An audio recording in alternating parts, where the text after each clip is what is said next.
Hey everybody, I don't know about you, but I miss going to a library and getting a book.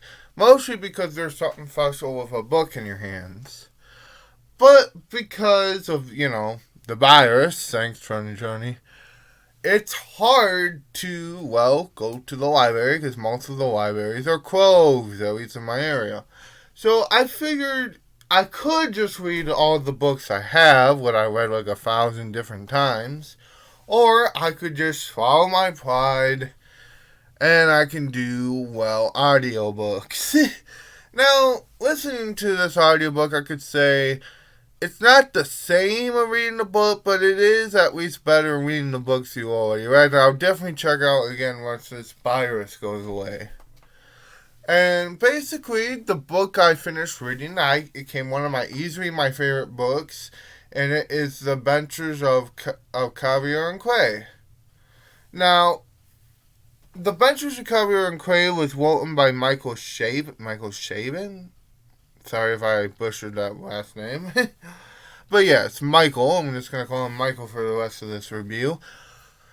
The Adventures of Kavalier and Quay is pretty interesting in that it is fiction, but it has real life elements to it. Now, what it's about these Jewish immigrants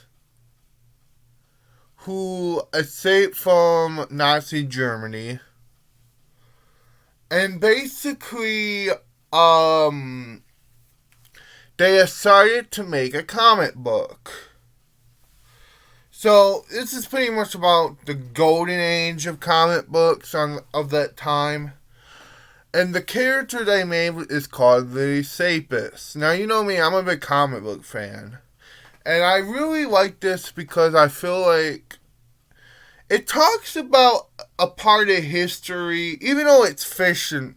Even though this story, yes, is fictional, like I said, it has real life elements to it. It talks about the history of comic books you don't mostly hear about anymore, and that is the fact that a lot of these superheroes, what we know today, is Superman, Batman even, was made by Jewish immigrants. And even if you look at the early issues of Superman, you could see, like, he was for America, but he was also had these kind of Jewish undertones to him.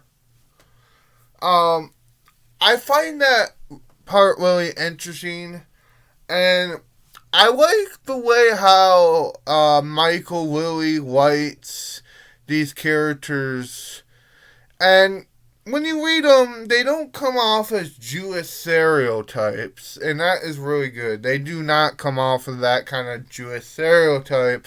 They're real, fresh out characters, you know. And the best part about this book is just the creativity almost to it. It's about comics. So, of course, even though you can't necessarily see the comic itself, because it's a chapter book, you can picture it in your head. It's so colorful. So, yes, this book is pretty good. I do advise you to check it out. Now, the only complaint I could give to this book, I oppose, what doesn't bother me, but I could see it bothering some people, is the book is a little long. It is a little long. I mean, it's a chapter book. But I enjoyed listening to it, and I would definitely pick it up if I, real book, if I see it. I would recommend you reading it if you don't mind a little longness. So, that's my review. Tell me what you think. Have you read this book, or in this case, listened to it? Let me know how you feel about it. Okay, bye.